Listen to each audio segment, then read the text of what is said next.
नमस्कार, मी मेधास किचनमध्ये आपले खूप खूप स्वागत। आज मी आपल्याला दाखवणार आहे फ्रूट सॅलड। तर चला बघूया यासाठी लागणारे साहित्य।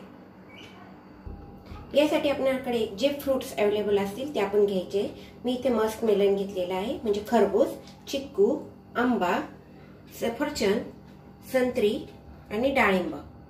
जर पायनॅपल असेल तर पायनॅपल तुम्ही थोडंसं पाकामध्ये गरम करून मगच वापरायचे, नाही तर ते कडसर लागेल। बाकी कोणतेही फळ तुम्ही तुमच्या आवडीप्रमाणे टाकू शकता। फळ किती क्वांटिटी मध्ये घ्यायचे काय ते आपल्यावर असतं। मी साधारणतः अर्धा वाट्या ह्या 2-4 फळांच्या घेतलेल्या आहे आणि डाळिंबाचे दाणे वगैरे घेतलेले आहे। आणि अर्धा लिटर म्हणजे साधारणतः 4 ते 5 व्यक्तींना हे पुरेल असं इतपत होईल। तर मी अर्धा लिटर दूध घेतलेलं आहे। त्या अर्धा लिटर दुधामधलंच मी थोडंसं दूध बाजूला काढून ठेवलेलं आहे। साधारणतः फळं आपले सगळे गोड असतात, पण दुधाला थोडा गोडवा यावा यासाठी मी 4 टेबलस्पून साखर घेतलेली आहे। 2 टेबलस्पून आपण कस्टर्ड पावडर घेतलेली आहे। तर आपण आता हे करूया। सर्वात प्रथम आपण गॅसवरती पॅन ठेवलेली आहे, तर गॅस ऑन करू आणि त्यावरती आपण हे अर्धा लिटर जे दूध घेतलेलं होतं हे दूध आपण तापायला ठेवणार आहोत। दूध गाईचं असू द्या म्हशीचं असू द्या कोणतंही दूध तुम्हाला चालणार आहे, यासाठी त्याबद्दल काही वाद नाहीये। आणि दूध तापवलेलं असलं तरी चालेल, पण त्याची जी क्रीम असते ती काढून घेऊ नका, त्यावरची साय काढायची नाहीये। या दुधामध्ये आपण हे 4 टेबलस्पून साखर जी होती ही टाकलेली आहे। आणि तोपर्यंत आपण जे हे कस्टर्ड पावडर घेतली होती, ह्या कस्टर्ड पावडर मध्ये आपण जे दूध काढून ठेवलेलं होतं थोडंसं वाटीमध्ये बाजूला, तर ते आपण यामध्ये टाकणार आहोत आणि हे चमच्याने मिक्स करून घेणार आहोत। हे व्यवस्थित मिक्स करून घ्यायचंय।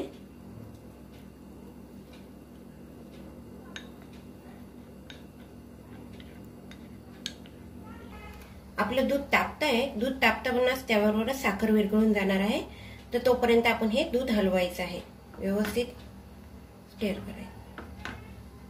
आता हे दुधाला उकळी आलेली आहे। साधारण 2 मिनिटांमध्ये आपलं दूध हे तापतं आणि उकळी येते त्याला। दुधाची उकळी जी आहे ती थोडीशी मोडायची आहे आणि त्यामध्ये आपण हे मिक्स करून ठेवलेले जे कस्टर्ड आहे ते हलवतच आपण यामध्ये मिक्स करायचं आहे, जेणेकरून त्याच्या गाठी होणार नाही। गॅस स्लो ठेवलेला आहे आपण।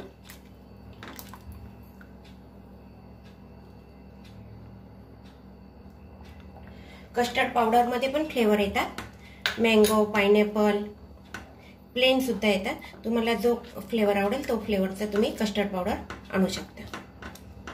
तुम्ही बघत असाल त्या दुधाला आपल्या थिकनेस आलेली आहे। आता आपण गॅस बंद करणार आहोत। 1 मिनिट थोडंसं हलवत राहूया। जर तुम्हाला वाटलं की यामध्ये गाठी झालेल्या आहेत तर आपण स्ट्रेनरने ते गाळून घ्यायचं आहे।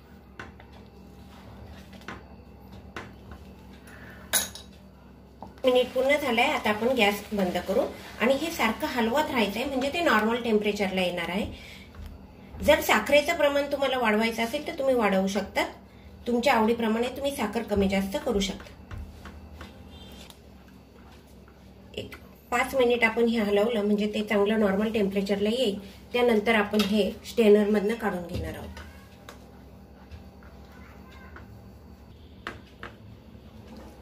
हलवण्याचं उद्दिष्ट एवढंच आहे की त्याला साय तयार व्हायला नको। आता हे आपण स्ट्रेनर मधनं काढून घेऊ।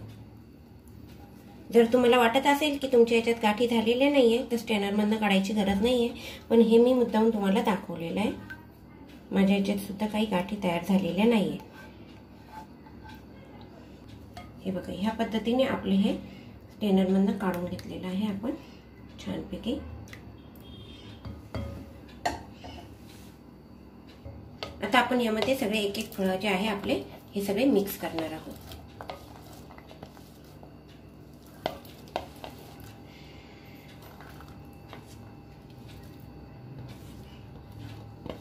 आणि हे सगळं मिक्स करून आपण फ्रीज मध्ये ठेवायचं आहे। डीप फ्रीजरला नाही तर फ्रीज मध्ये ठेवायचं आहे आणि चिल्ड होईपर्यंत राहू द्यायचंय। चिल्ड झाल्यानंतर साधारणतः 2-2.5 तासामध्ये ते गार होतं चांगलं, आणि गार झाल्यानंतर मग आपण हे एका सर्व्हिस बाउल मध्ये आपण सर्विंग करूया।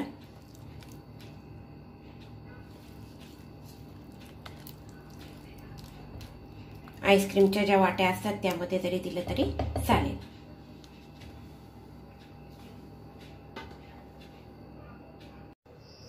अशा पद्धतीने आपलं फ्रूट सॅलड जे आहे ते तयार झालेलं आहे। साधारण आपण 3 तास हे फ्रीजमध्ये ठेवलेलं होतं। आता छान चिल्ड झालेलं आहे। आता आपण ते सर्व करूया।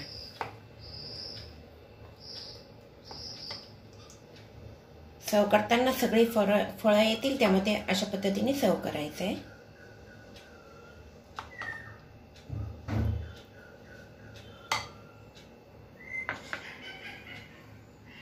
त्यावर थोड्याशा गुलाबाच्या पाकळ्या मी टाकते, असतील तर टाका, नसले तर काही असं काही नाही। तर हे फ्रूट सॅलेड करून बघा, कसं वाटलं ते सांगायला विसरू नका। असे फ्रूट सॅलेड नक्की करून बघा। आणि अजून जर माझं चॅनल सबस्क्राईब केलेलं नसेल तर नक्की सबस्क्राईब करा, बेल आयकॉन प्रेस करा, म्हणजे माझ्या येणाऱ्या नवीन रेसिपी तुम्हाला कळतील। तर नक्की करून पहा। अशीच एक छानशी रेसिपी घेऊन पुन्हा भेटूया मीताज किचनमध्ये। धन्यवाद।